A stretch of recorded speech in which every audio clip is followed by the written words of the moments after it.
Oh, not someone who's trying to...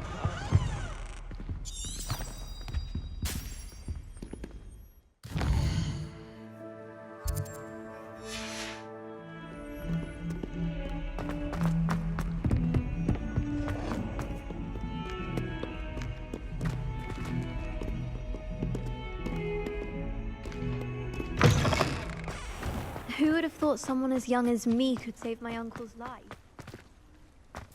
The Daedalian keys are back! Aren't they brilliant?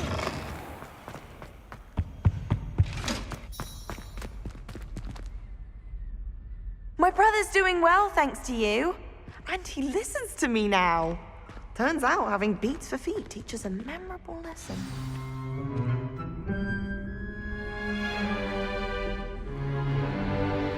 In today's lesson, we will cover a truly thrilling event. The Goblin Rebellion of 1752 and all its triumphant tragedy. But more specifically, we will address the devastating effect it had on the wizard milling industry. Throughout the many goblin battles, countless wizard cloaks were lost. Actually, we do know the number. 632. But history occurs outside the classroom. And look, it's time for my constitutional. One can practically osmose the history flowing through Hogwarts. I think the professor wants us to follow him. And now for a stroll to the bell tower. At least we're out of the classroom. Along with the rest of the castle, it was completed in the early Middle Ages. The hall and the bell towers that loom above it contain myriad interesting artifacts.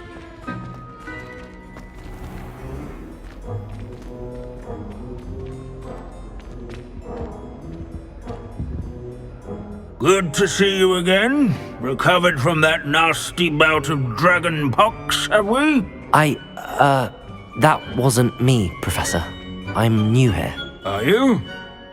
Well then, welcome.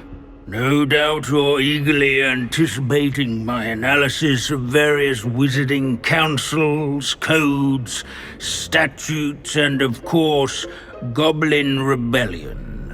Not all goblins are rebellious. Some venture into wizarding politics, such as Eargit the Ugly. Some are talented artisans, such as Bragbor the Boastful.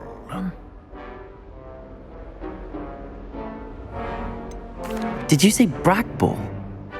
I think I know that name. Well known for his metalwork. I would imagine much of his goblin wrought iron and silver has survived to this very day. Oh, of course. Odgok said he was an ancestor of Ranrock. Where were we?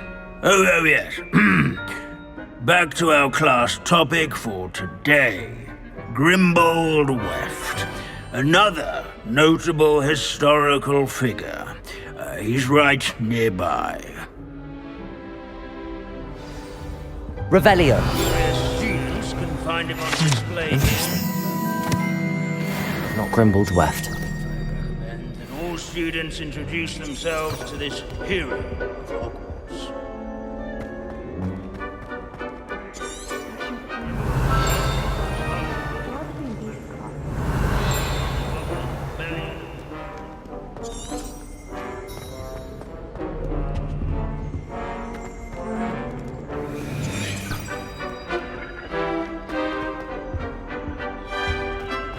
Revelio. These bits of broom are all that's left of a witch called Celine Wartnobby. Rumour has it... Sir Skagglethorpe the Heedless once challenged... Thirst for knowledge? What I wouldn't give to be back on a broom right now. Can you tell me where I might find Grimbold Weft? Oh yes, Grimbold Weft. Quick with a needle and thread, that one. He's a fascinating artifact of the Goblin Rebellion of 1752. At any rate, he can be found nearby, perched in his case. Wagadu's history is, well, a Revelio. bit different than that of Hogwarts, to say the least.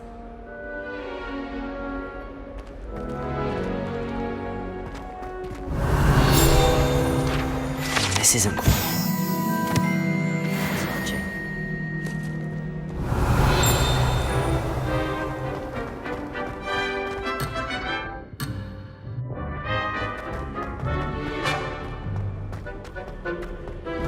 Students often complain about the many staircases at Hogwarts. Revelio.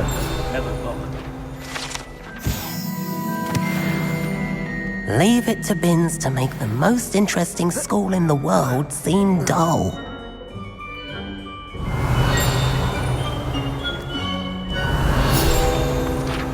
No, this isn't. If you fail history of magic, you're doomed to repeat it.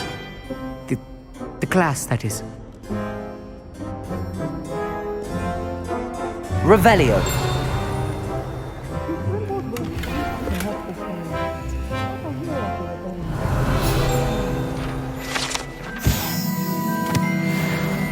Oh yes, I see you found Grimbold Weft. Yes, I rather enjoyed seeking him out. The thrill of the scholarly pursuit. I know the feeling quite well. Now, let's turn our attention to the agreeability and general good nature of Sir Aphbuttle. He's also nearby. See what you can learn from him for your next assignment.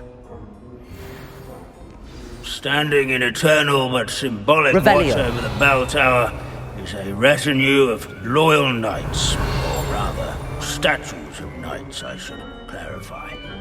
Keen-eyed students Abandoning will spot the class to statue of wander Sir the halls is in Aphbuttle keeping of with the cheerful Professor Binns' countenance manner of nestled among teaching. the ranks. His fame was not won by vanquishing foes in single combat, nor slaying bloodthirsty dragons, rather in training yards and sculleries, Revelio. where his warm and approachable demeanor was celebrated by old friends and newcomers alike. I encourage everyone to make the waving statue's acquaintance.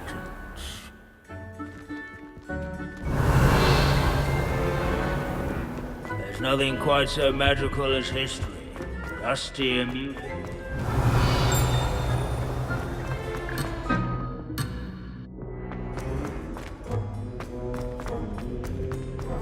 Revelio. As one would expect, Hogwarts contains no narthexes, since obviously those would not be found in castles. The Hogwarts founders could never have achieved such architectural magic.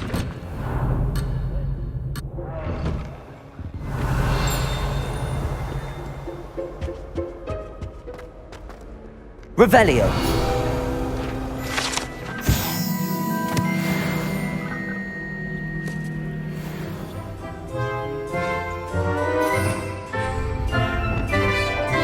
Confringo.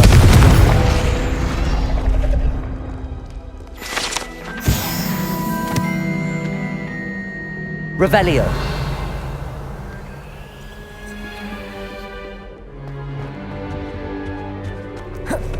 In all the centuries that Professor Binns, I found the statue of Sir Aphbuttle. Ah, well done. Alas, Sir Aphbuttle's affability was his undoing. Died instantly trying to befriend a basilisk. Eye contact is not always to be encouraged. So beloved was he that even some goblins mourned his passing. Of course, that did not bode well with the rest of the goblins, most of whom could not abide mourning the loss of a wizard. Goblins and wizard kind will never trust each other. Yes, well, it takes a cauldron to raise a chisperful, as they say. History does tend to repeat. It is a series of patterns, a thought both comforting and disconcerting. The wise student, such as yourself, will learn from it.